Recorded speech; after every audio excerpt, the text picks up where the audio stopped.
On a tous une idée de la définition du viol. Le viol, c'est un crime, c'est un rapport sexuel non consenti, une pénétration ou un rapport bucco-génital, l'auteur ayant conscience du refus de la victime. Cette définition, elle pourrait paraître unanimement acquise. Pour autant, en pratique, c'est bien plus complexe. On entend de manière très récurrente au cabinet des personnes nous dire « Mais maître, je n'ai pas été violée puisque je n'ai pas crié » ou encore « puisque c'est mon compagnon » ou « c'est le père de mes enfants ».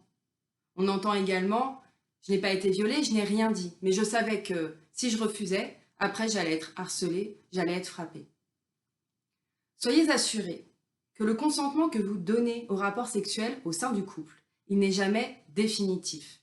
Cela signifie que vous pouvez dire oui une fois, des dizaines de fois, des centaines de fois, et un jour, dire non. Et ce non-là, il doit être respecté. Sinon, c'est un viol. Le parcours des victimes de viol est extrêmement long, puisqu'elles sont imprégnées d'un sentiment de honte et de culpabilité. Les victimes de viol conjugal ont cette donnée supplémentaire, la notion de couple. Honte de se sentir sale parce que c'est son compagnon, honte de n'avoir prétendument pas suffisamment de libido, ou encore honte d'en parler parce qu'on a envie, d'un point de vue extérieur, de donner le sentiment d'un couple heureux. Parfois, les victimes osent parler à des proches, de la famille, des amis. Et parfois, les retours sont glaçants.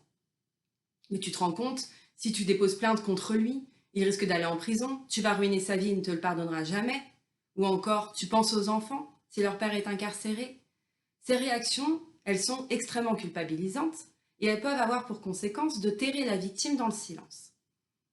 C'est donc souvent un professionnel aguerri, que ce soit un policier, un psychologue ou encore un avocat, qui va permettre à la victime d'être entendue. Une fois cette parole libérée, vous aurez énormément de questions très concrètes, parce que vous vous apprêtez éventuellement à saisir la justice à l'encontre de l'un des membres de votre foyer. Et ça, c'est un séisme. Vos questions peuvent être par exemple, est-ce que je vais pouvoir rester dans le domicile conjugal? Sinon, où vais-je aller? Et mes enfants? Et quand il va l'apprendre, qu'est-ce qui va m'arriver? Et est-ce qu'on va me croire? Toutes ces questions, nous pouvons y répondre dans le cadre d'un rendez-vous.